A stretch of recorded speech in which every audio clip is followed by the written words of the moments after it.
சங்கீத புஸ்தகத்தில் 133ஆம் சங்கீதத்தில் 3வது வசனத்தை வாசிப்போம்.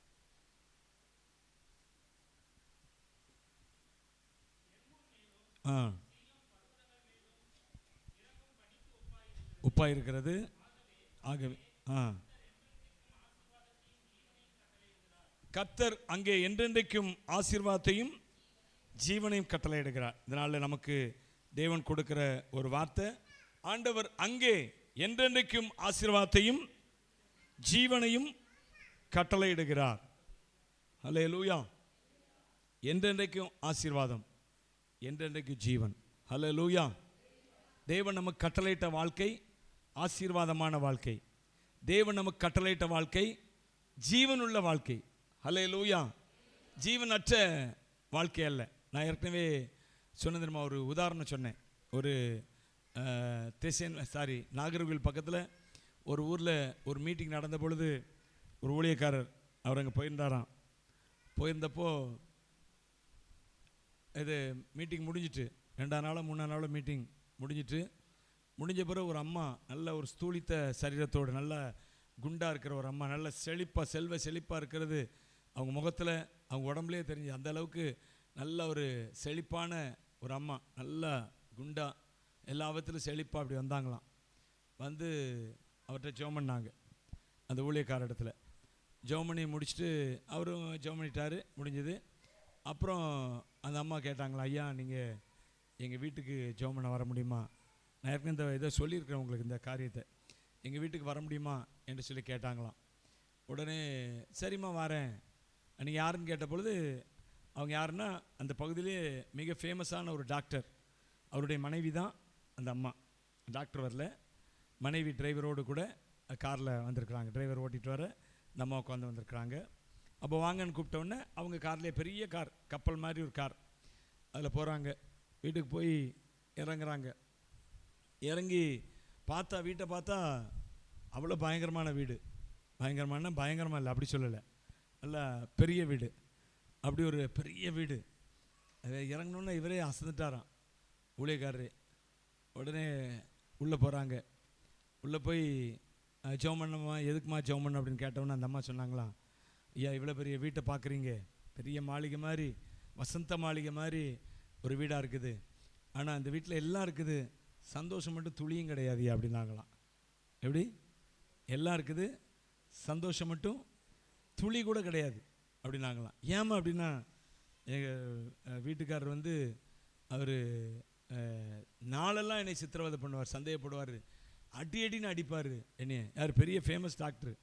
அடின்னு அடிப்பார், சித்திரவதை பண்ணுவார், வார்த்தையால் கொள்ளுவாரியா. குடும்பத்தில் சந்தோஷம் என்பது நடந்த சம்பவத்தை என்னெடுத்து அந்த ஊழியக்காரர் சொன்ன அந்த சம்பவத்தை சொல்கிறேன். அப்போ பாருங்கள், வீடு பெருசு தான், சொத்து சுகம்லாம் பெருசு தான், ஆள் நல்லா சூப்பரான ஆட்கள் தான், அழகான ஆட்கள் தான். ஆனால் உள்ளுக்குள்ளே அந்த வீட்டில் ஜீவன் இல்லை. ஹல்லேலூயா. என்னது? ஜீவன் இல்லை, ஆசீர்வாதம் இல்லை, நன்மையெல்லாம் வருது. ஆனால் தேவனால் வந்த நன்மையா தெரியல. ஏன்னா தேவனால் வருகிற நன்மை என்றால் அதில் சந்தோஷம் இருக்குங்க, சமாதானம் இருக்குங்க. பாருங்க, ஏசு எங்கேயாவது உனக்கு நான் அதை தருவேன் இதை தருவேன் அப்படின்னு சொல்லவே இல்லை. எது? உலக பிரகாரமான சொத்துக்கள் சுகத்தை மறைமுகமாக சொன்னார். டைரக்டாக பைபிளில் பழைய ஏற்பாடு முழுக்க உலக பிரகாரமான ஆசீர்வாதங்கள். தேவனை நம்புறவன் எப்படி இருப்பான்? கர்த்தரை நம்புகிறவனோ செழிப்பான். அதனால் புதிய ஏற்பாட்டில் சொல்கிறதுக்கு ஒன்றும் இல்லை. புதிய ஏற்பாட்டில் முக்கியம் என்னென்னா, அவர் இயேசு சொன்னது பரலோகம் ஒன்று, இரண்டாவது அதை வச்சு தான் சொல்கிறாங்க புதிய ஏற்பாடுனாவே அது பரலோகம்தான். பரலோகத்தை முக்கியத்துவப்படுத்துங்க. இந்த உலகத்தில் அவன் பிச்சைக்காரனை போல இருந்தாலும் சரி, அவன் எங்கே வந்துடணும், அவன் பரலோகத்து வர வேண்டும் என்பது நிச்சயம், அதில் சந்தேகம் இல்லை. ஆனால் உலகத்துலேயும் பிச்சைக்காரனை போல இருக்கணும். ஹல்லேலூயா. நாம் வந்து பரலோக பிரஜைகள். பைபிள் சொல்லுகிறது, பரலோகத்துக்கும் பூலோகத்துக்கும் ஆகிய முழு குடும்பத்துக்கும் நாமகரணராகிய இயேசு கிறிஸ்து அப்படின்னு. என்னது? எபேசியர் நிருபத்தில் அவர் சொல்றாரு, அப்போஸ்தலனாகிய பவுல் சொல்றாரு, பரலோகத்துக்கும் பூலோகத்துக்கும் முழு குடும்பத்துக்கும் நாமகாரணர். அல்லேலூயா. அப்படின்னா என்ன அர்த்தம்? பரலோகம் எப்படி இருக்குதோ அப்படியே பூலோகத்தில் நாம இருப்போம். எல்லாரும் இல்லை, பரலோகம். we are the citizens of the heaven. ஹல்லேலூயா. நாம பரலோக பிரஜைகள். வாசிங்களா அந்த வசனத்தை வாசிங்களா சிஸ்டர், எல்லாரும் புரிந்து கொள்ளட்டும், தெரிந்து கொள்ளட்டும். வாசிங்க எபேசியர் 3:14. இது நிமித்தம் முழு குடும்பத்துக்கும் பாத்தீங்களா, பரலோகத்துல ஒண்ணு, பூலோகத்துல ஒண்ணு அல்ல. ஹல்லேலூயா. பரலோகத்துல ஒண்ணு. கர்த்தர் எப்படி பார்க்கிறாரு? பரலோகத்தையும் பூலோகத்தையும் ஒரே குடும்பமா. நான் சொல்லல, பைபிள் சொல்லுகிறது. பரலோகத்துக்கும் பூலோகத்துக்கும் முழு குடும்பத்துக்கும். முழு குடும்பங்கள் அல்ல, குடும்பங்கள்னு சொல்லல. பரலோகத்துக்கும் பூமி தனித்தனியா சொல்ல, அது ஒரு குடும்பம் இது ஒரு குடும்பம் அப்படி சொல்ல. பரலோகத்துக்கும் பூலோகத்துக்கும் உள்ள முழு குடும்பத்துக்கும் நாம காப்ப. இயேசு நம்முடைய குடும்பத்துக்கு யாருடைய பெயர் சூட்டப்பட்டிருக்கிறது தெரியுமா? இயேசுனுடைய பெயர். பரலோகத்தில் இயேசு நாமம் பெரியது, பூலோகத்தில் நம்முடைய குடும்பத்தில் இயேசு நாமம் பெரியது. ஏன்னா நாம பரலோக குடும்பம். ஹல்லேலூயா. எனவே பிரியமானவர்களே, இங்க இந்த பரலோகத்தை சேர்ந்த குடும்பமாகிய நமக்கு, இதுக்கு நிறைய வசனங்கள் உண்டு. பரலோகத்துக்கு நமக்கும் பாருங்க, யாக்கோபு ஒரு ஏணி வைக்கப்பட்டிருந்தது. அந்த ஏணியில பூமியில அவன் குடியிருந்த இடத்துக்கும் குடியிருக்க போற இடத்துக்கும், அவன் சந்ததி குடியிருக்க போற இடத்துக்கும் பரலோகத்துக்கும் ஒரு ஏணி வைக்கப்பட்டிருந்ததாம். தேவதூதர்கள் அங்கேருந்து இங்க வந்தாங்க, இங்கேருந்து அங்க போனாங்க. ஹல்லேலூயா. அவர்களுக்கு பூமி ஒரு ரூம், அவ்வளவுதான். நம்ம வீட்டில் மாடி ரூம் கட்டி அதில் குடியிருக்கோம் பார்த்தீங்களா? அது மாதிரி பூமி ஒரு ரூம் அல்லது எக்ஸ்ட்ரா ஒரு கெஸ்ட் ஹவுஸ் சொல்லுவாங்கல்ல, அப்படி கூட வச்சுக்கலாம் நாம. அப்படிதான் தேவதூதர்களுக்கு. ஏன்னா அவர் ஆண்டவர் எப்படின்னாராம்? பரலோகத்துக்கு பூமிக்கு நடுவா நின்னாராம். ஹல்லேலூயா. இயேசு கிறிஸ்து பரலோகத்துக்கு பூலோகத்துக்கு நடுவில் சிலுவையில் அடிக்கப்பட்டார். பார்த்தீங்களா எவ்வளோ ஒப்புமை வருது பாருங்க. கர்த்தர் பரலோகத்துக்கும் பூமிக்கும் நடுவாக நின்று யாக்கோபோடு பேசுகிறேன். இந்த பூமியை நான் என்ன செய்வேன் உனக்கு. வாசிக்கலாம், அந்த வசனத்தை வாசிருங்களேன். ஆதியாகமத்தின் புஸ்தகத்தில் யாக்கோபோடு கர்த்தர் பேசுகிறார் பாருங்க. அந்த வசனத்தை நீங்க வாசிருங்களேன். Praise the Lord. ஹல்லேலூயா. உமக்கு நன்றி செலுத்து. ஆ ஆ ஆ ஆ கர்த்தர் நின்று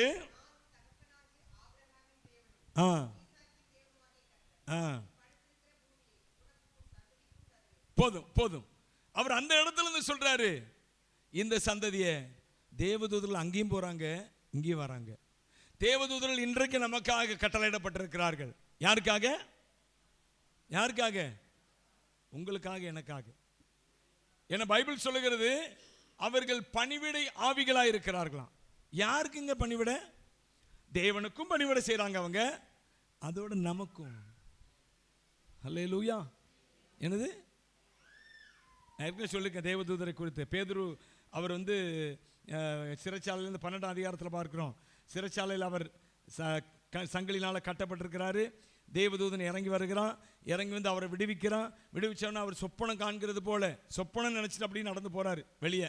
உண்மையாக நடக்குது, ஆனால் அவர் சொப்பனம் நினைக்கிறாரு. தேவதூதன் அவரை கூட்டு போறான். கதவுகள்லாம் திறக்கிறது, சங்கிலிகள்லாம் அருந்து விழுது. கூட்டிட்டு போய்கிட்டே இருக்கிறான். கூட்டு போய் இவங்க எல்லாரும் சீஷர்லாம் ஜெபம் பண்ணி கொண்டு இருக்கிற இடத்துக்கு தேவதூதன் கூட்டு போறான்.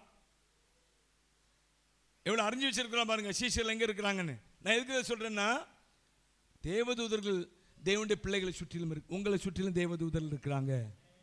ஹல்லேலூயா. கூட்டு போறான். கூட்டு போன பேதுரு கதவை தட்டுறாரு.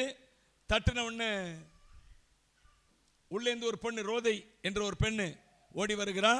ஓடி அந்த கதவு இடுக்கு வழியா பார்க்கிறாள்.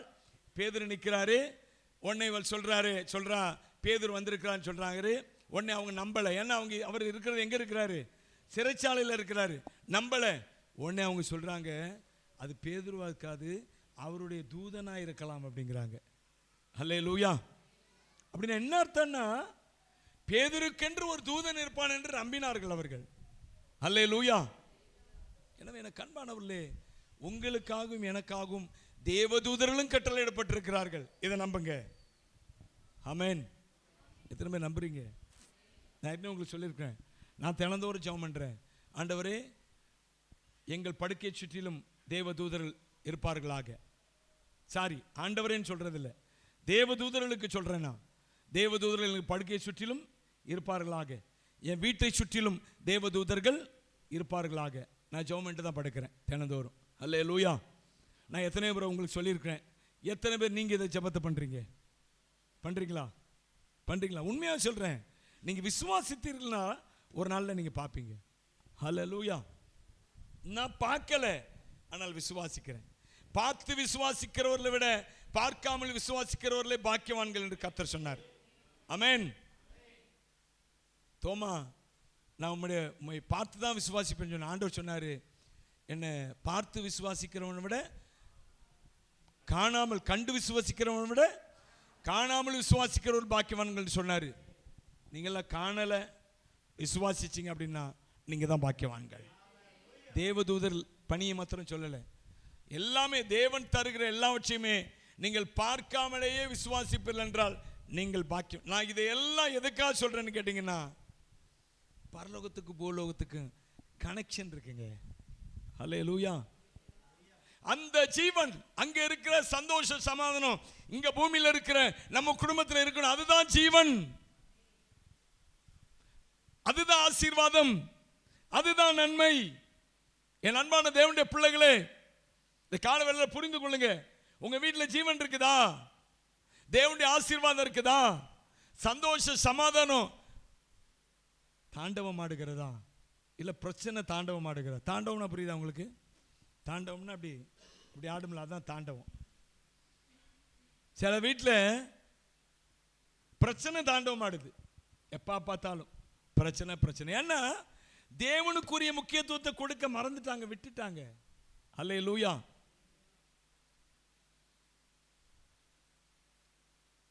என்னை தேடுகிறவர்கள் கண்டடைவார்கள். ஆமென். கர்த்தரை கண்டடையத்தக்க சமயத்தில் அவரை தேடுங்கள். அப்ப அவரை எந்த அளவுக்கு தேடுகிறோமோ என் வீட்டில் சந்தோஷ சமாதானம் தாண்டவம் ஆடுங்க. ஹல்லேலூயா. என்ன இயேசு கிறிஸ்து அதைத்தான் ஆண்டவர் நமக்கு வாக்கு பண்ணார் முக்கியமா. அப்போ உங்க வீடு எப்படி இருக்கணும்னா ஜீவன் உள்ளதா இருக்கணும். முதல்ல ஜீவன் உள்ளதா இருக்கணும் உங்க வீடு. ரத்த ஓட்டம் இருக்கணும் இந்த வீட்டில். ஒரு சிலர் அப்படி கலராக இருப்பாங்க. 2 கலர் இருக்கு. என்னன்னா, ஒன்று இயற்கையாக நல்ல கலராக இருக்கிறவங்க, இன்னொன்று ரத்த சோகம் வந்துட்டுனா கலராகிடுவாங்க. என்னது புரியுதா உங்களுக்கு? சில பேர் கலர் கம்மியாக இருப்பாங்க, ஆனால் ரத்தம் இல்லாமல் போயிடும், உடம்பு என்ன ஆயிரும்? வெளிரிடும். ஆனால் ஒரு சிலர் இயற்கையாகவே நல்ல கலராக இருப்பாங்க. இயற்கையாக கலராக இருக்கிற பிரச்சனை இல்லை. ரத்த சோகம் வந்து வெளுத்த கலர் வந்தால் அதை கலர்னு சொல்ல முடியாது. அது என்னது? அது நமக்கு ஆபத்து. ஹல்லேலூயா. எனவே எனக்கு அன்பான தேவனுடைய பிள்ளைகளே, சந்தோஷம் வீட்டில் என்ன செய்யணும்? தாண்டவம் ஆடணும். ஆசீர்வாதம், தேவனுடைய ஆசீர்வாதம் நம்ம குடும்பத்தில் நிலைத்திருக்கணுங்க. வேதனை இல்லாத ஆசீர்வாதம். நான் ஏற்கனவே சொல்லியிருக்கேன், கர்த்தரின் ஆசீர்வாதமே ஐஸ்வர்யத்தை தரும். அவர் அதனோடு கூட என்ன செய்ய மாட்டார்? வேதனையை கூட்ட மாட்டார். அவருடைய ஆசீர்வாதம் என்பது வேதனை இல்லாத ஆசீர்வாதம். பிரச்சனைகள் வரலாம், பாடுகள் வரலாம், ஆனால் என்னுடைய வாழ்க்கையில் நிரந்தரம் என்னன்னு கேட்டீங்கன்னா சந்தோஷம் தாங்க, சமாதானம் தாங்க. இயேசு கட்டளையிட்டார் தாங்க.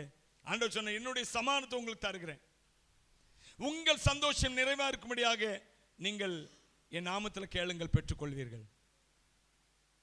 இன்னைக்கு நிறைய பேர் பணத்தை தேடி தேடி ஓடுறாங்க. பணத்துக்காக எதனாலும் செய்வாங்க, ஆனால் ஆண்டவருக்காக எதனாலும் செய்வாங்களான்னா கேள்விக்குறிதான்.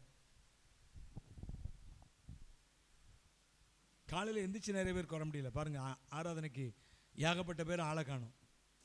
காலையில் எந்திரிச்சு 7 மணி ஆராதனைக்கு என்ன செய்ய முடியல, அநேகருக்கு வர முடியல. அப்போ தேவனுடைய முக்கியத்துவம் அவருடைய வாழ்க்கையில் எப்படி இருக்கிறது என்பதை நீங்கள் கொஞ்சம் யோசிச்சு பாருங்க. தேவனுடைய முக்கியத்துவம் என் வாழ்க்கையில் நிறைந்திருக்க இயேசு கிறிஸ்து என்கிற நாமம் என் குடும்பத்தில் நிறைந்திருப்பதுன்னு என்ன அர்த்தம்? எதற்கெடுத்தாலும் இயேசு தான். அவரை பற்றிய பேச்சு, அவருக்கு அவருடைய நாம மகிமைக்காக என்னுடைய நடக்கை செயல்கள் எல்லாம் அவருடைய நாம மகிமை. நான் எதை செய்தாலும் அவருடைய நாம மகிமைப்பட. ஹல்லேலூயா. அப்போ தேவன் சகல விதத்திலும் நம்ம உயர்த்துவார். சில பேர் ஆசீர்வாதம் வர்ற வர தேவனை, ஆண்டவரே அப்படி இப்படி ஊன்னு பேசுவாங்க. ஆனால் ஆசீர்வாதம் வந்துட்டுனா அதுக்கப்புறம் கர்த்தரை தேடுறது என்ன ஆயிரும்? குறைஞ்சிரும். ஆனால் கர்த்தர் அவங்கள அப்படி கைவிடுறதில்லை. ஆனால் அவருடைய சந்தோஷ சமாதானம் அது தேவனை தேடுறதுல தாங்க இருக்குது. உங்களுக்கு கர்த்தர் ஒரு ஆசீர்வாதத்தை கொடுத்தாருன்னா அதை ஆண்டவர் பிடுங்கிக்கிறது இல்லை. ஏன்னா நீங்கள் கர்த்தரை நம்பி பெற்றுக்கொண்டது. கர்த்தருடைய ஆசீர்வாதங்கள்லாம் அது நித்திய ஆசீர்வாதங்கள். ஹல்லேலூயா. அதை நீங்கள் விசுவாசிங்க. ஆண்டவர் சொன்னார்ல, யோசேப்புக்கு ஒரு வாக்குத்தத்தம் கொடுத்தாரு. அவனுடைய ஆசீர்வாதங்கள் நித்திய பர்வதங்கள் மட்டும் எட்டுகிற ஆசீர்வாதமா. என்னது? யோசேப்பு கொடுத்த ஆசீர்வாதம் என்ன ஆசீர்வாதம்? அப்ப யோசேப்பு போல நாமளும் பாடுபட்டு தான் வந்திருக்கிறோம். நாமளும் அநேகரால நிந்திக்கப்பட்டு தான் வந்திருக்கிறோம், அவமானப்பட்டு தான் வந்திருக்கிறோம், இன்னைக்கு அவமானப்பட்டு கொண்டு இருக்கிறோம். ஹல்லேலூயா. அதெல்லாம் இல்லைன்னு யாருமே சொல்ல முடியாது. இயேசு கிறிஸ்து நாம திருமத்தமா நீங்க எல்லாரும், என் நாம திருமத்தமா நீங்க எல்லாராலும் என்ன செய்யப்படுவீங்க? பகைக்கப்படுவீர்கள். கர்த்தர் சொன்னார்னா கடைஈஸ்வரன் நடந்துட்டு தான் இருக்கும். ஆனால் அவர்கள் பகைத்தாலும் அவர்கள் முன்பாக என்னை உயர்த்துகிற ஆண்டவருடைய கரம் என் மேல் இருக்கிறது. கையை உயர்த்தி ஆமென் சொல்லுங்க. ஹல்லேலூயா. எனவே நான் கண்பான தேவனுடைய பிள்ளைகளே, அவமானம் என்பது, நிந்தை என்பது உண்டு. ஆனால் தேவன் ஒரு ஆசீர்வாதத்தை கொடுத்தார்னா இதை நம்புங்க. நீங்க எடுத்துருவாரோன்னு பயப்படாதீங்க. ஒரு ஆசீர்வாதத்தை உங்களுக்கு கொடுத்துட்டார்னா திரும்ப அதை எடுத்துட்டாரோன்னு பயப்படாதீங்க. ஒருவேளை எடுக்க வேண்டிய சூழ்நிலை வரலாம். கர்த்தர் எடுத்தாலும் அதற்கு மேற்பட்ட ஆசீர்வாதத்தை தான் கொடுப்பாரு. ஹல்லேலூயா. இன்றைக்கு யோசேப்புடைய ஆசீர்வாதம் நமக்கு உண்டு கண்டிப்பா. ஏன்னா நம்ம தேவனை நம்பி இருக்கிறோம். ஹல்லேலூயா. அப்படிதானே? நீங்க அந்த வசனத்தை வாசிருங்களேன். யோசேப்பு கொடுத்த அந்த ஆசீர்வாதமான அந்த வசனத்தை நீங்க வாசிருங்களேன். Praise the Lord. ஹல்லேலூயா. ஸ்தோத்திரம். Glory to Jesus. உமக்கு நன்றி செலுத்துகிறோம். வாசிங்க. 49ஆம் அதிகாரத்திலே 26ஆம் வசனத்தை வாசிங்க.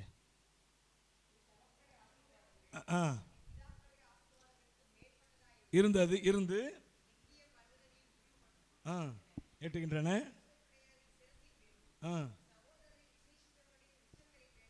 வருவதாக. ஹல்லேலூயா.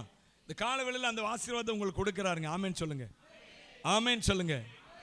அவர் சொல்றாரு, யோசேப்பை பார்த்து யாக்கோபு சொல்றாரு, என்ன சொல்றாருன்னா, நித்திய பர்வதங்களின் முடிவு மட்டும் எட்டுகிற ஒரு ஆசீர்வாதம். அப்படின்னு என்ன அர்த்தம்னா, நித்திய ஆசீர்வாதம். பரலோகத்துக்கு போறவரை அந்த ஆசீர்வாதம் நிலைக்கும். ஏன் பரலோகத்திலையும் ஆசீர்வாதம் நிலைக்கும். ஹல்லேலூயா. இது யோசேப்பு கொடுக்கிறாரு.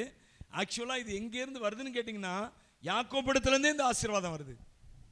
அவர் சொல்றார் பாருங்க, உன் தகப்பனுடைய ஆசீர்வாதங்கள் என் பிதாக்களுடைய ஆசீர்வாதங்களுக்கு மேற்பட்டதா இருந்து நித்திய பர்வதங்கள் முடிவு மட்டும் எட்டுகின்றன, அவைகள் யோசேப்புடைய சிரசின் மீது வருகிறதா. அவர் தன்னைத்தானே சொல்றாரு. உன் தகப்பன் யாரை சொல்றாரு? யாக்கோபு தான் யோசேப்பை ஆசீர்வதிக்கிறாரு. நிறைய பேருக்கு இந்த ஆசீர்வாதம் இந்த காலையில் கர்த்தர் கொடுக்கிறாருங்க. ஆமென். நித்திய ஆசீர்வாதம், நித்திய பர்வதங்கள் மட்டும் எட்டுகிற ஆசீர்வாதம். ஆமென். சொல்றாரு, உன் தகப்பனுடைய ஆசீர்வாதங்கள், அதாவது யாக்கோபுடைய அவர் தான் சொல்றாரு, அவர் தன்னைத்தானே சொல்றாரு. உன் தகப்பனுடைய ஆசீர்வாதங்கள் பிதாக்களுடைய ஆசீர்வாதங்களுக்கு. உண்மைதானே? யாக்கோபுடைய ஆசீர்வாதம், ஆபிரகாம் ஆசீர்வதிக்கப்பட்டவர் தான். ஆனா யாக்கோபுடைய ஆசீர்வாதம் அதை பார்க்கல மேலானது. என்னன்னா, அது பரலோகம் வர போகிற ஆசீர்வாதம். ஹல்லேலூயா. ஆபிரகாமின் பேரன் யாக்கோபு, அவ்வளவுதான். ஆனால் யாக்கோபின் குமாரனுடைய நாமங்கள் பரலோகத்தில் எழுதப்பட்டிருந்தது. 12 வாசல் இருந்துச்சாம் பரலோகத்தில். 12 வாசல்ல யாருடைய நாமம் எழுதப்பட்டிருந்துச்சு? யாக்கோபுடைய குமாரரின் நாமங்கள். இது யாரை மகிமைப்படுத்துறது தெரியுமா? யாக்கோபை மகிமைப்படுத்துது. அதனாலதான் அவர் சொல்றாரு, உன் தகப்பனுடைய ஆசீர்வாதங்கள் என் பிதாக்களுடைய ஆசீர்வாதங்களுக்கு அவர் சொல்றாரு உன் தகப்பனா தன்னைத்தான் சொல்றாரு, என் பிதாக்கள்னா அதுவும் தன்னைத்தான் சொல்றாரு, என்னுடைய பிதாக்கள். இதுக்கு மேற்பட்டதுப்பா அந்த ஆசீர்வாதங்கள்லாம். இந்த ஆசீர்வாதங்கள்லாம் எங்க வருது? யோசேப்புடைய சிரசின் மேல், அவன் மேல வருது. அல்லேலூயா. எனவே நான் கண்பான தேவனுடைய பிள்ளை, தேவனுடைய ஆசீர்வாதம் இப்படிப்பட்டதுங்க. நித்திய ஆசீர்வாதம் என்பது மறக்காதீங்க. ஒரு நாளும் பயப்படாதீங்க.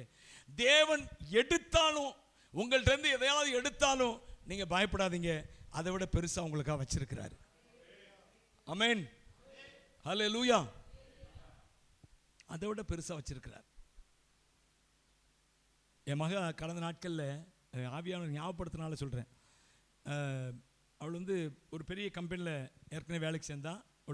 ஒரு எம்என்சி மல்டிநேஷ்னல் கம்பெனியில் சேர்ந்து சேரும்போதே நல்ல ஒரு சம்பளத்தோட 50,000 ரூபா சம்பளத்தோடு சேர்றா. அடுத்து அப்படியே கொஞ்சம் கொஞ்சமாக கூடுது. 1 லட்சத்துக்கு மேலே வந்துட்டு சம்பளம். வீட்டிலேருந்தே வேலை பார்க்குறா. இப்போது அதுவரை வீட்டிலேருந்து வேலை பார்த்தவளை அவங்க அங்கேருந்து கூப்பிட்றாங்க, நீங்கள் ஒன்று கம்பெனிக்கு வரணும் பெங்களூருக்கு. ஏன்னா கல்யாணம் ஆகிட்டு, அவளுக்கு கல்யாணம் ஆகி பிள்ளை வந்துட்டு, நீங்கள் பெங்களூருக்கு வரணும், இல்லாட்டா வேலையை விட்டு போங்க சொல்கிறாங்க. அப்போது இவளுக்கு ஒரே யோசனை, எப்படி போக? கர்த்தர் அழைச்சாருன்னா போயிடுற வேறு விஷயம். இப்போ ஆண்டவர் அழைச்சாரு, அவன் வந்துட்டான், ஊழியத்துக்குன்னு ஒப்பு கொடுத்து வந்துருக்கிறான்னு வைங்களேன். கர்த்தர் அழைச்சிட்டாருன்னா வர்றது வேறு விஷயம். ஆனால் கம்பெனி என்ன சொல்லுது? நீ வந்துரு இல்லாட்டா போயிரு அப்படின்னு சொல்லுது. என்ன செய்ய யோசிச்சான், ஜோமெண்ட்டே இருந்தான், நிறைய கம்பெனிகள் பார்த்தான். கரெக்டாக ஒரு கம்பெனி பாருங்கள், அதை விட சம்பளம் கூடுதலாக 1 லட்சமாக என்னமோ இருக்கும்போது ஈஓய் அப்படிங்கிற அந்த கம்பெனிலேருந்து வெளியே வந்தான்னு நினைக்கிறேன். இந்த கம்பெனியில் சேரும்போது 1,30,000. அதே வீட்டில் இருந்து பார்க்குற ஒர்க் ஃப்ரம் ஹோம் அப்படிங்கிற அந்த சிஸ்டத்தோடு கூட அவள் வேலைக்கு சேர்ந்தான். கர்த்தர் அதுக்கப்புறம் நல்லா நடத்திட்டு தான் வந்தார். நான் எதுக்கு இதை சொல்கிறேன்னா, ஒன்று போச்சு, அது பெரிய, அதுவும் பிக் 4, இதுவும் பிக் 4. அதாவது உலகத்தில் இருக்கிற 4 ஆடிட்டிங் பெரிய கம்பெனிகளில் ஒன்று, அதுவும் 4ல் 1, இதுவும் அதே 4ல் 1 தான், PwC என்று சொல்லி. ஏன் சொல்கிறேன்னா, ஒன்றை விட்டால் கர்த்தர் இன்னொன்று பெருசாக தருவார், அவரை குறைச்சி தரமாட்டார். அல்லேலூயா. ஒன்றிருந்து ஒன்றை எடுத்தார்னா அவர் அதை விட பெருசாக கொடுப்பார். யோபு புஸ்தகத்தில் பார்க்கிறோம், யோபின் குமாரத்திகள் சாதாரண ஆட்களாக இருந்தாங்க. எப்படி? சாதாரணமாக குறிப்பிட்டு சொல்ல முடியாது, சொல்லலை. முதல்ல இருந்த குமாரத்திகள். அடுத்து அவர் எல்லாவற்றையும் இழந்து திரும்ப ஆண்டவர் பிள்ளைகளை கொடுக்கிறார், குமாரத்திகளை கொடுக்கிறார். பைபிள் சொல்லுது, அந்த 42 அதிகாரம் கடைசி பகுதிகளில் வாட்சி பார்த்தீங்கன்னா, அந்த யோபின் குமாரத்திகளை போல சௌந்தரியம் உள்ளவங்க, அழகு உள்ளவங்க யாருமே இல்லையாம். அல்லேலூயா. எனக்கு அருமையான தேவனுடைய பிள்ளைகளே, இதுதாங்க உங்கள் வாழ்க்கையில் நடக்கும். நீங்கள் ஒருவேளை யோபு போல ஒரு சில காரியங்கள் நீ இழந்திருக்கலாம். தேவன் நிமித்தம், கர்த்தர் நிமித்தம் அநேக காரியங்களை இழந்திருக்கலாம். ஐஸ்வர்யங்களை இழந்திருக்கலாம், நன்மைகளை இழந்திருக்கலாம், வசதி வாய்ப்புகளை இழந்து வந்திருக்கலாம். ஆனால் கர்த்தர் சொல்றாருங்க இந்த காலவேளையில், யோபின் குமாரத்திகள் போல சௌந்தரியம் உள்ளவங்க. அந்த அந்த வசனத்தை வாசிருங்களேன். யோபு 42 அதிகாரத்திலே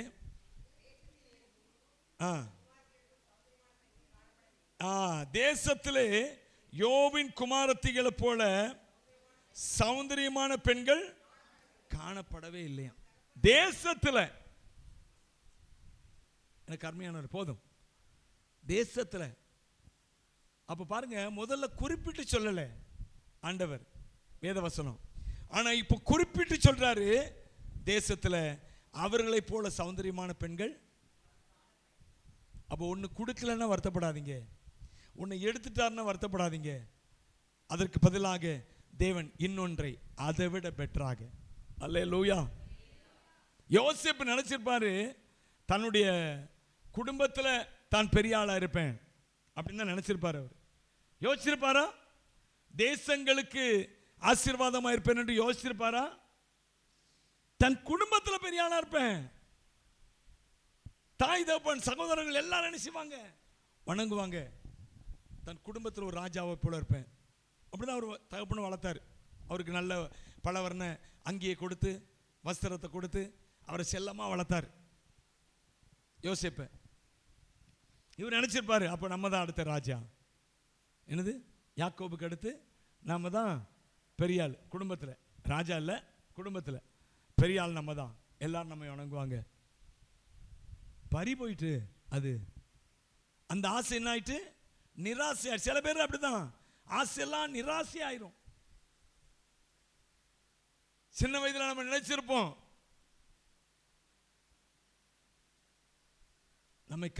நம்ம இப்படி ஆசீர்வாதமா இருக்கணும், அப்படி ஆசீர்வாதமா இருக்கணும். நிறைய பேர் சொல்லுவாங்க, என்னை பார்த்துலாம் நிறைய பேர் சொல்லியிருக்காங்க, இவன் அப்படி இருப்பான் இப்படி இருப்பான், நல்லா படிச்சிருவான், படிப்பும் மட்டையா போச்சு, எல்லாம் மட்டையா போச்சு. அல்லேலூயா, எல்லாம் போச்சு. ஆனால் தேவன் ஒரு திட்டம் வச்சிருந்தார் பாருங்க. அல்லேலூயா. யோபின் குமாரத்தியை போல சௌந்தரியமான பெண்கள் அந்த தேசத்திலே காணப்படவில்லையாம். தேவன் அப்படி ஒரு அபூர்வமானதை உங்களுக்கு, ஏன்னா நமக்குள்ள அபிஷேகம் இருக்குதுங்க. அல்லேலூயா. அதான் முக்கியமாக சொல்ல வந்தேன். இன்றைக்கு எதனால தேவன் உங்களுக்குள்ள ஆசீர்வாதத்தை ஜீவனை கட்டளையிட்டு விட்டார். அப்ப நீங்க முக்கியப்படுத்துறதுன்னா முதவசனம், அந்த 130 சங்கீதத்தில் முதவசனம் வாசிங்க. 133:1. இதுதான் காரணங்க, உங்களுக்குள்ள ஆசீர்வாதமும் ஜீவன் இருப்பதற்கு காரணம் தான் இருக்குன்னா நீங்க இதை முக்கியப்படுத்தணும். ஒருமித்து வாசம் பண்ணுங்க. அல்லேலூயா. சகோதரர், ஒரு குடும்பத்தை சொல்வது போல அந்த ஒருமனப்பட்டு வாசம் பண்ணுகிற இடத்தை சொல்றார். சபையில ஒருமித்து வாசம் பண்ணுவோம், சபையை விட்டு விடாது இருப்போம். அல்லேலூயா. உங்களுக்கு ஆசீர்வாதம் வேணுமா, ஜீவன் வேணுமா, சபையில இப்படி இருங்க. நான் சபைக்கு வர்ற எல்லாரையும் சொல்லல, சபையில ஒருமித்து வாசம் பண்ணுகிறவர்கள். அல்லேலூயா. ஒருமித்து வாசம் பண்ணுகிறவர்கள் மேல என்ன ஊற்றப்படுது தெரியுமா? அது வாசிங்க, தொடர்ந்து வாசிங்க. அது ஆரோனுடைய சிரசின் மேல் ஊற்றப்பட்டு அவனுடைய தாடிகளில் வடிகிறதும். என்னது, என்னதுங்க? இன்பம். சொல்லுங்க, அதைத்தான் சொல்லுது. சகோதரர் ஒருமித்து வாசம் பண்ணுகிறது எத்தனை நன்மையும் நன்மையும் இன்பமும் ஊற்றப்படுகிறது. எனவே நீ ஆசீர்வாதமா இருப்ப. அல்லேலூயா. சபையில நன்மையும் இன்பமும் என்ன செய்யப்படுகிறதா? அபிஷேகமாய் ஊற்றப்படுகிறது. தேவ பிரசன்னமாய் உங்களுக்குள்ள ஊற்றப்படுகிறது. தேவனுடைய வார்த்தையாய் உங்கள் மேல இறங்கி வருகிறது. அல்லேலூயா. அது நல்ல தைலத்துக்கும் எர்மோன் பனிக்கும் ஒப்பாய் இருக்கிறது. அது முளைய செய்யுங்க, அது உயர செய்யுங்க. நீங்க அந்த பனியை குறித்து ஒரு இடத்துல சொல்றார் பாருங்க. ஓசியா புஸ்தகத்தில் எடுத்து வாசி பார்த்தீங்கன்னா, ஓசியா தீர்க்கதரிசி புஸ்தகத்தில் நீங்கள் எடுத்துக்கொண்டுங்க, அதில் பனியை குறித்து சொல்லப்பட்டிருக்கு பாருங்க. Glory to Jesus. 14ஆம் அதிகாரத்தில் 5லேருந்து வாசிங்க. 14:5. நான் இஸ்ரவேலுக்கு பனியை போல் இருப்பேன், அவன் லீலி புஷ்பத்தை போல் மலருவான். இருங்க, நிப்பாட்டிங்க அந்த இடத்துல. அவன் லீலி புஷ்பத்தை போல் என்ன செய்வான்? மலருவான். லீலி புஷ்பம் மலர்றது ஒரு அழகு, அதை விட அது மலரும் போது ஒரு வாசனை வரும்பா பாருங்க. அல்லேலூயா. அது மிகப்பெரிய ஒரு ஆசீர்வாதம். அதே சொல்றார் பாருங்க, அவனுடைய வாசனை லீபனோனுடைய வாசனை போல இருக்கும். வாசனை சொன்னா நம்ம பக்கத்தில் வரும்போது ஒரு வாசனை வீசுது, அந்த வாசனையை சொல்லலை. அது சென்ட் வாசனை நல்ல வாசனையாகவும் இருக்கலாம், இல்லை ஒரு மாதிரி வேர்வை வாசனையாகவும் இருக்கலாம். அதை சொல்லலை, உங்களுக்குள்ளிருந்து வருகிற வாசனை. அல்லேலூயா. அவனை பார்க்குறவங்கெல்லாம் பைபிளில் நீதிமொழிகளில் சொல்கிறா பார்த்தீங்களா, அவளை பார்க்கிறவர்கள் அவளை பாக்கியவதி என்பார்களாம். என்னது? அவளை பார்க்கிறவங்க உங்களை பார்த்து சொல்லுவாங்க, அவள் பாக்கியவதி, அவன் பாக்கியவான். ஏன்னா உங்க மேல ஊற்றப்படுகிற அபிஷேகம் இருக்கு பாருங்க, அந்த ஒருமனப்படும் போது வருகிற அபிஷேகம். நிறைய பேருக்கு அது புரியல. அதனால சபையை ஒரு தொட்டுக்கு தொடச்சுக்கொண்டு வச்சிருக்காங்க. பிரச்சனையான சபைக்கு வருவாங்க, பிரச்சனை முடிஞ்சு போட்டுனா போயிடுவாங்க. ஐயா, உன் ஆசீர்வாதம் எங்க இருக்குது? தொழிலுக்கு ஒரு கடைக்கு அல்லது ஒரு தொழில் ஸ்தாபனத்துக்கு ஒரு கிராக்கி வந்தால் நான் போவேன், இல்லாட்டா வீட்டிலே இருப்பேன் அப்படின்னு பேர் எத்தனை பேர் உட்காந்துருப்பாங்க? அப்படி உட்காந்துருந்தான்னா அவன் தொழில் சீக்கிரம் ஜோலி முடிஞ்சிடும். நான் பார்த்ததில் சொல்கிறேன். ஏன்னா அசட்டையாக செய்கிற எந்த தொழில் என்ன செய்கிறோம், அது என்ன ஆயிரும், அது சீக்கிரம் முடிஞ்சு போயிடும், அவ்வளோதான். அதை போல் இந்த சபையை இந்த தொட்டுக்கோ தொடச்சிக்கோ ஊறுகாய் மாதிரி வச்சுருப்பாங்க தெரியுமா? அந்த ஊறுகாய் மாதிரி வச்சுருக்கிறவங்க கர்த்தர் அவங்கள கைவிட மாட்டார். நான் யாரையுமே சாபத்துக்காக வார்த்தை சொல்கிறத கூடுமானவரை தவிர்க்கிறேன். அவங்கள கைவிட மாட்டார். ஆனால் அவங்க பெருசாக வர முடியாதுங்க. தேவனுக்காக ஓடுறாங்க பார்த்தீங்களா? தேவனுக்காக எதையா செய்யணும், சபையை முக்கியத்துவம் கொடுத்து அதனுடைய எல்லா காரியங்களையும் தன் தலைமையில் போட்டு செய்கிறாங்க பார்த்தீங்களா? ஒருமனப்பட்டு, அல்லேலூயா, ஒருமனப்பட்டு செய்கிறாங்க பாருங்க. அவங்க மேலே விசேஷ ஆசீர்வாதம். பைபிள் அப்படி தான் சொல்லுது, இதோ சகோதரர் ஒருமித்து வாசம் பண்ணுகிற எத்தனை நன்மையும் இந்த நன்மையும் இன்பமும் அது ஆரோனின் சிரசில் ஊற்றப்படுகிறது. எப்படி ஊற்றப்பட்டதோ அதை போலவே யாரெல்லாம் ஒருமித்து வாரார்களோ அவர்கள் மேலெல்லாம் இந்த அபிஷேகம் ஊற்றப்படும். இந்த பனியை போல, பனி போல பெய்யும் பரிசுத்தரே, மழையாக பொழியும் ஆவியே, பனி போல பெய்யும் பரிசுத்தரே, மழையாக பொழியும் ஆவியே, ஆவியே, ஆவியே, மழையாக பொழியும் ஆவியே, ஆவியே,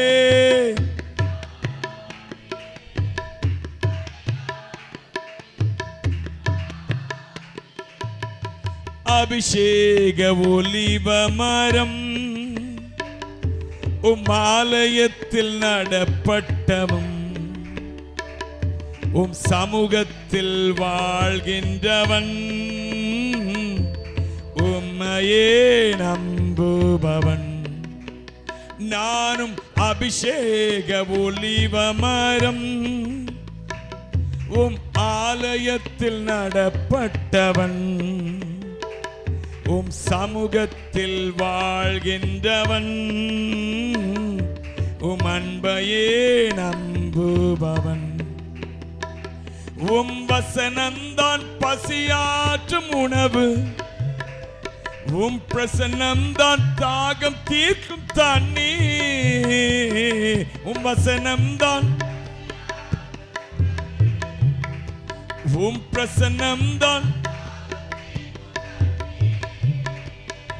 நீரே என் வெளிச்சமும் மீட்புமானி, நீரே என் ஜீவனின் நலனானி, நீரே என் வெளிச்சமும்,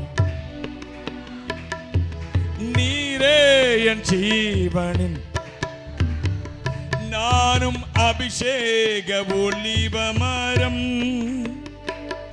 உம் ஆலயத்தில் நடப்பட்டவன் உம் சமூகத்தில்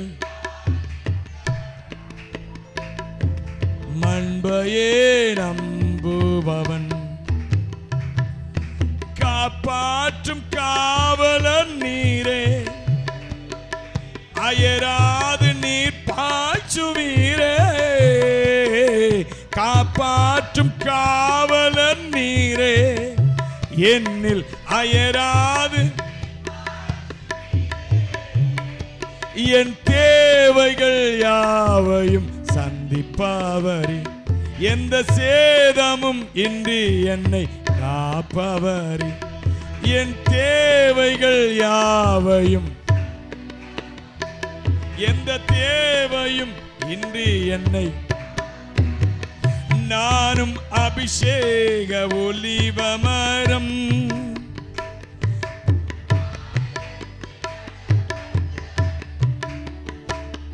உம் சமூகத்தில் உம் அன்பையே நம்புபவன். என் அருமையானவர்களே, உங்களுக்கு தேவையானதெல்லாம் இங்கே இருந்து தான். 46ஆம் சங்கீதத்தில் சொல்லுது பாருங்க, ஒரு நதி உண்டு, அது நீர்க்கால்கள் தேவனுடைய நகரத்தையும் உன்னதமான வாசம் பண்ணும் பரிசுத்த ஸ்தலத்தையும் சந்தோஷிப்புக்கு. தேவன் அதன் நடுவில் இருக்கிறார். அல்லேலூயா. அந்த நதி தாங்க சபை. இங்க இருந்தா உங்களுக்கு சப்ளை. ஒரு நதி உண்டு, அது நீர்க்கால்கள். 46 சங்கீதம் இருக்கிறார். தேவன் இந்த நதியின் நடுவில் இருக்கிறார். அதனால உங்களுக்கு தேவையான சப்ளை.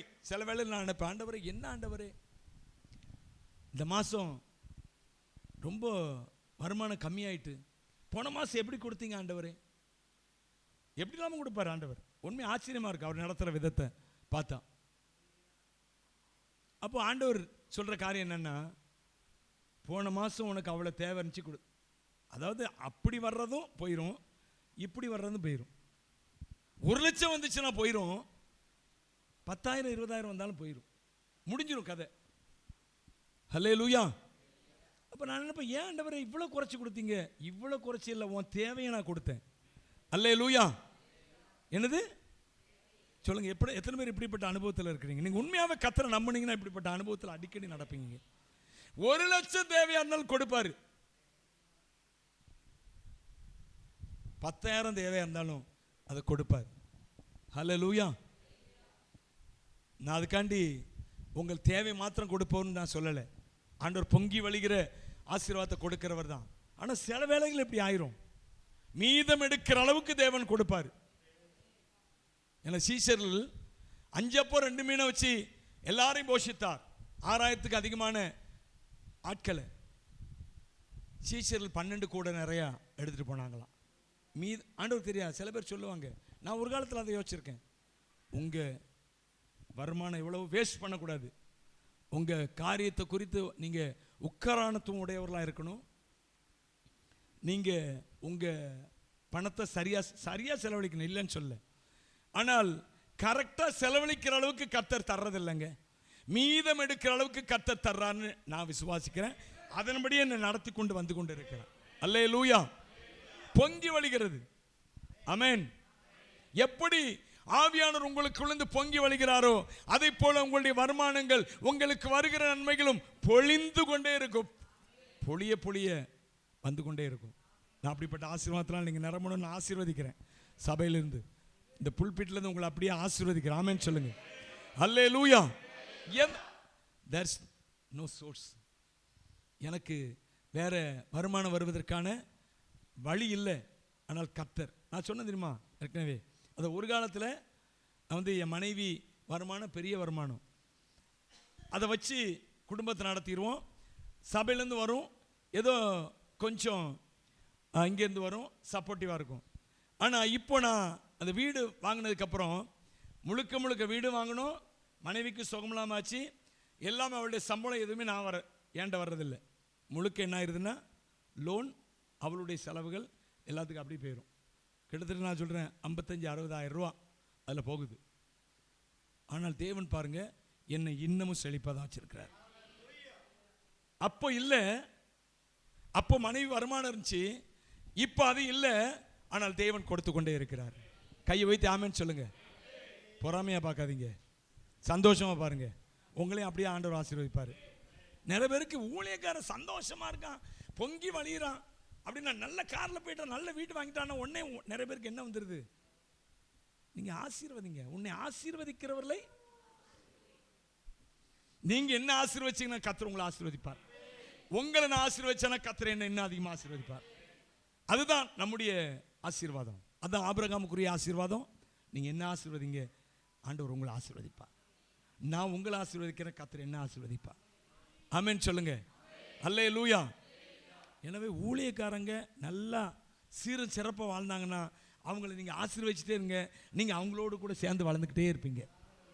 என்ன, நாங்கள் ஒரு சின்ன ஃபியட் வாங்கினோங்க, 15,000 ரூபா ஃபியட் வாங்கணும். ஒருத்தர் சபையிலேருந்து காணா போயிட்டான். என்னது, வயிறு எரிஞ்சிட்டு அவனுக்கு. ஏய் வேணா ஒன்றும் இல்லாமல் ஃபியட்டுக்கார அந்த காரை பார்த்தீங்கன்னா நீங்கள் அசந்துருவீங்க. அப்படி மோசமாக அங்கே அடிபட்டு இங்கே அடிபட்டு அங்கே பெயிண்ட் போய் அப்படிதான் இருக்கும். ஊழியத்துக்காக வாங்கணும். அந்த காரை பார்த்து ஒருத்தன் அசந்து போயிட்டான் வைத்தறிச்சப்பட்டு. ஆனால் அவன், நான் கேண்டி சந்தோஷப்பட்டு சொல்ல, அவன் இன்னைக்கு வர பெருசாக வளரவே இல்லை. சபை விட்டு போயிட்டான், போய் வேறு சபையில் இருக்கிறான். அவன் பொருளாதாரத்துலேயோ வேறு எந்த விதத்துலையும் பெருசாக வளரலை, சாப்பிட்டுட்டு இருக்கான். நான் தான் சொல்லியிருக்கேன்ல, நீங்கள் கர்த்தரை நம்பி வந்தீங்கன்னா நீங்கள் என்ன செய்வீங்க, நீங்கள் சாப்பிடுவீங்க, அதில் சந்தேகம் இல்லை. ஆனால் கர்த்தருக்கு அதிகமாக கொடுக்க கொடுக்க, தசமமாக காணிக்கையில் கொடுக்க கொடுக்க, அவருக்காக காரியங்களை செய்ய செய்ய, அப்போ தான் உங்கள் ஆசீர்வாதம் போய்கொண்டே இருக்கும். தலைமுறையாய் தாங்கி நிற்கும் தயவு, வாழ செய்யும் தயவு, பாரபட்சம் பார்க்காத தயவு, எளியவனை உயர்த்தி வைக்கும் தயவு, தலைமுறைகள் தாண்டி நிற்கும் தயவு. உங்க தயவு பெரியதே, உங்க தயவு சிறந்ததே, உங்க தயவு என்னை சேதமின்றி பாதுகாத்ததே. உங்க தயவு பெரியதே, உங்க தயவு சிறந்ததே, உங்க தயவு என்னை சேதமின்றி பாதுகாத்தது. ஒரு சேதமின்றி தயவுரையை பாதுகாத்தது.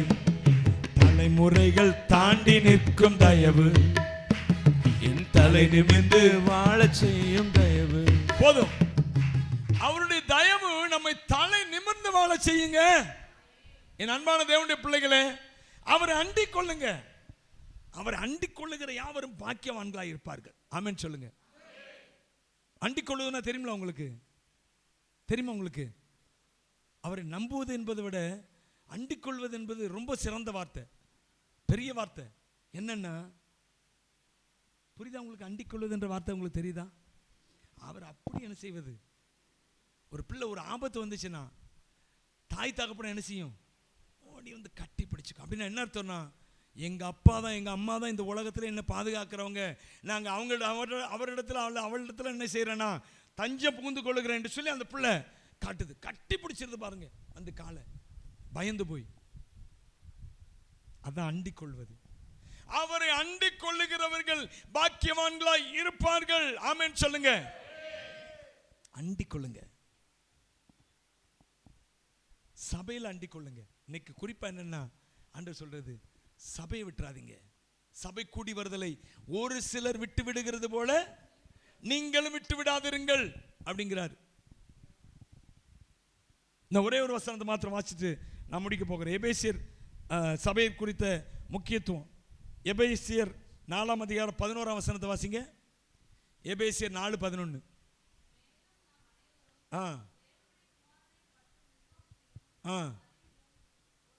ஒருமைப்பட்ட அறிவிலும் விசுவாசத்தில் என்ன ஆகணுமா? ஒருமைப்பட்டவர்களாகணும். அடுத்து கிறிஸ்துவனுடைய நிறைவான வளர்ச்சியின் அளவுக்கு தக்க பூரண புருஷராகும் வரைக்கும்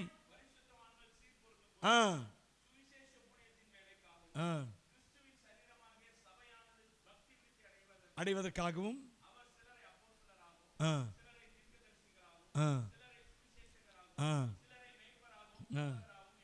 போதும். இதில் சொல்லப்பட்டிருக்குங்க, அப்போஸ்தலர்கள், தீர்க்கதரிசிகள், சுவிசேஷர்கள், மேய்ப்பர்கள், போதகர்கள், 5 விதமான ஊழியம் சபையில் சொல்லப்பட்டிருக்கு. இப்போ இந்த சபையில் உள்ள இந்த 5 ஊழியம் எதுக்கு தெரியுமா? நீங்களும் நானும் பூரண புருஷர் ஆகணுமா.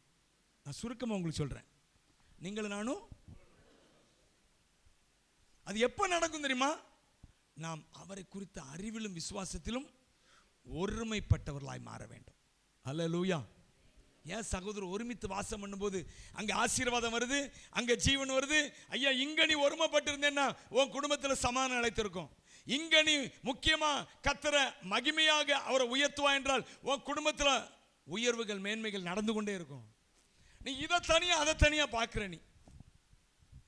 அல்லேலூயா. இங்க இருந்தா நான் சொன்னேன்ல, ஒரு நதி உண்டு, அது நீர்க்கால்கள். நீர்க்கால்னு என்ன அர்த்தம்? கால்வாய்கள், வாய்க்கால்கள். ஒரு நதி இருக்குது, அதுலேருந்து வர்ற கால்வாய்கள், வாய்க்கால்கள். தெரியுங்களா உங்களுக்கு? ஒரு ஆறு போச்சுன்னா அதுலேருந்து நீர்ப்பாசனத்துக்காக என்ன செய்கிறாங்க, அங்கங்கே வாய்க்காலை வெட்டி விடுறாங்க. அதான் நம்ம வாய்க்கால்னு சொல்கிறோம். ஆற்றுலேருந்து வருது வாய்க்கால் வழியா. எதுக்கு வருது? அங்கங்கே பூமியை செழிப்பாக்கணும். ஒரு நதி உண்டு, இந்த சபையாகிய நதி. இங்கேருந்து கால்வாய்கள் புறப்பட்டு போகிறது. போய் என்ன செய்கிறது தெரியுமா? போய் என்ன செய்ய? ஒரு நதி உண்டு, அது நீர்க்கால் தேவனுடைய நகரத்தை, உன்னதமான ஒரு வாசம் பண்ண பரிசுத்த ஸ்தலத்தை சந்தோஷிப்பிக்கும். கர்த்தர் எங்கெல்லாம் வாசமா இருக்கிறாரோ அவங்கெல்லாம் செழிப்பா இருக்காங்க. ஹல்லேலூயா.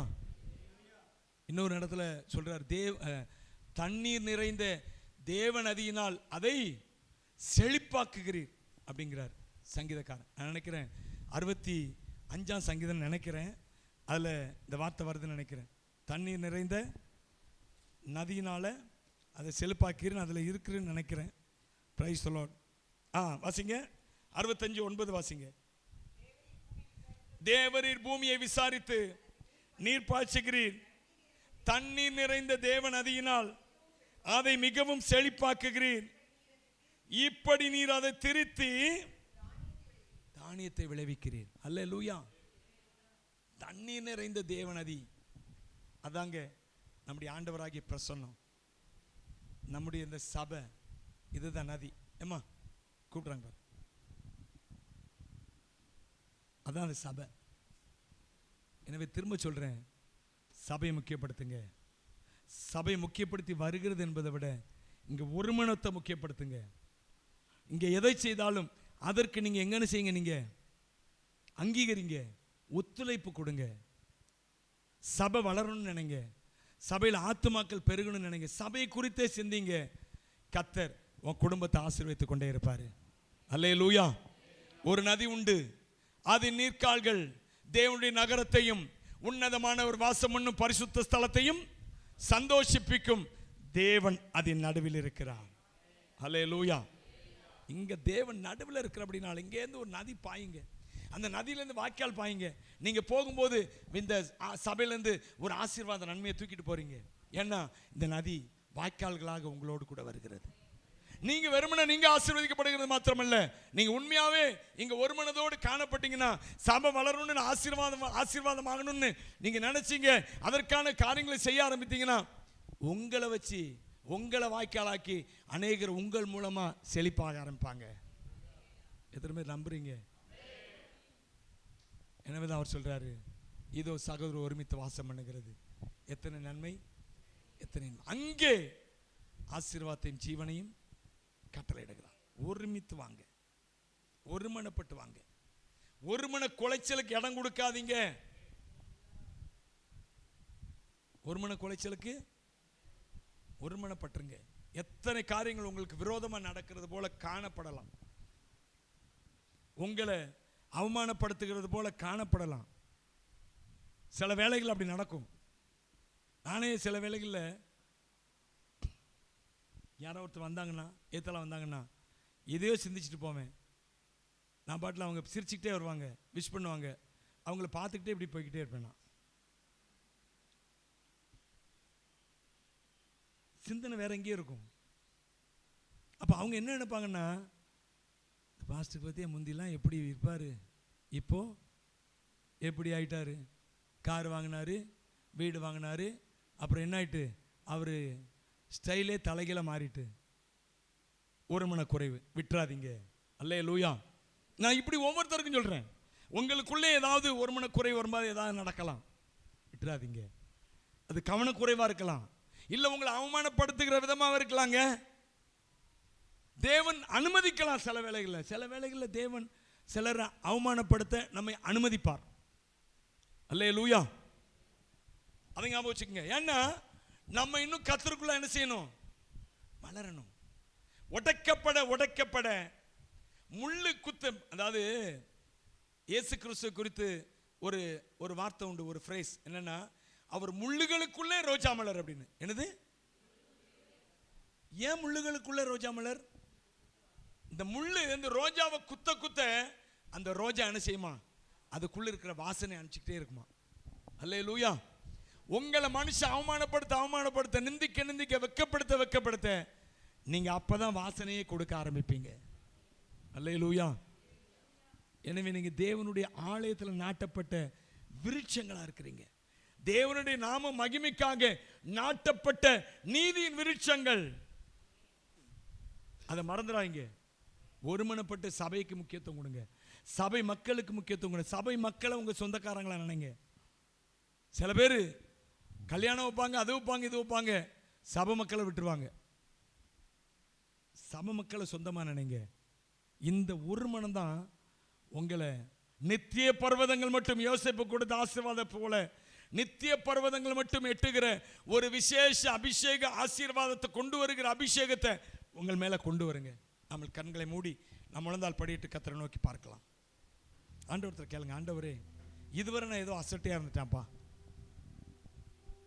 இந்த சபையாகிய நதியிலிருந்தான் வாய்க்கால் போல ஆசீர்வாதங்கள் எங்களுக்குள்ள வருகிறது, எங்கள் வீட்டுக்குள்ள வருது, சரீரத்துக்குள்ள வருகிறது என்பதை இந்த நாளில் நான் உணர்ந்து கொண்டேன். ஐ ரியலைஸ்ட் லார்ட், நான் அறிந்து கொண்டேனப்பா, புரிந்து கொண்டேனப்பா, என்னை ஒப்பு கொடுக்கிறேன். இயேசு கிறிஸ்து சபைக்காக தன்னுடைய ரத்தத்தை சிந்தினாராம். தம்முடைய சுய ரத்தத்தால் சம்பாதித்துக் கொண்ட சபை. என் அன்பான தேவனுடைய பிள்ளையே, இந்த சபை சும்மா இல்ல, இந்த ஆராதனை சும்மா இல்ல. இயேசு கிறிஸ்து தம்முடைய இரத்தத்தை சிந்தி சம்பாதித்த சபை இது. எனவேதான் அவர் சொல்றாரு, இங்கிருந்து நதி பாயும், இங்கிருந்து ஆசீர்வாதம் உலகத்துக்கு போகணும், இங்கிருந்து ஆசீர்வாதம் உனக்குள்ள வரணும், இங்கிருந்து ஆசீர்வாதம் உன் வீட்டுக்குள்ள வரணும். ஒப்பு கொடுப்பாயா? நான் ஒப்பு கொடுக்கிறேன் ஆண்டவரே, சொல்லுவீங்களா? சபை வாழ்க்கையில் எல்லாவற்றை பார்க்கணும், ரொம்ப ரொம்ப முக்கியம், ரொம்ப ரொம்ப முக்கியம் ஆண்டவரே. ஏன்னா என் குடும்பத்தின் ஆசீர்வாதம், என் பிள்ளைகளின் ஆசீர்வாதம், என் தலைமுறையின் ஆசீர்வாதம்லாம் இதுல இருந்தா கிளம்ப போகுதுப்பா, இதுல இருந்தா வந்துட்டு இருக்குதுப்பா. இதுவரை அப்படிதான், இனிமேலும் நான் இதை புரிந்து கொண்டபடினாலே இனிமேலும் என்ன அதிகமா ஆசீர்வதிக்க போகிறேன். நித்திய பர்வதம் மட்டும் ஏற்றுகிற நித்திய ஆசீர்வாதங்கள். இயேசு கிறிஸ்து பரலோகத்தை எப்படி பார்க்கிறாரோ அதே போல பூமியில் இருக்கிற சபையாகிய இந்த குடும்பத்தை அப்படிதான் பார்க்கிறார் அவர். அங்கேருந்து ஆசீர்வாதங்கள் வருகிறது, நன்மைகள் வருகிறது. அது இந்த சபை மூலமா தான் உங்களுக்குள்ள வருது. இயேசுவை என்னை ஒப்புக் கொடுக்கிறேன். நல்ல பிதாவே, நன்றியோடுமை துதிக்கிற ஸ்தோத்திரிக்கிற இந்த நாளில் நீ சொன்ன வார்த்தைகளுக்காக நன்றி ஆண்டவரே. சபையின் ஆசீர்வாதங்களை குறித்து இந்த நாளில் பார்த்தோம். நீர் அங்கே ஆசீர்வாத ஜீவனை கட்டளையிடுகிறீர், இங்கே இந்த சபையில் ஆசீர்வாத ஜீவனை கட்டளையிடுறப்பா. இங்கிருந்து ஒவ்வொருவருக்குள்ளாக ஆசீர்வாதம், ஜீவன், நன்மைகள், செழிப்பு எல்லாம் போய்கிட்டே இருக்குது ஆண்டவரே. இவர்கள் எல்லாம் சுமந்து கொண்டு போறாங்க. ஒவ்வொரு ஆராதனையிலும் விசேஷித்த ஆசீர்வாதங்கள், நன்மைகள் இவர்கள் மீது இறங்கி வருகிறது. இவங்க சுமந்து கொண்டே போறாங்க. நன்றி செலுத்துகிறோம். நீர் அப்படியே செய்கிறக்க நன்றி. இயேசுவின் நாமத்தில் பிதாவே, என் ஆத்துமா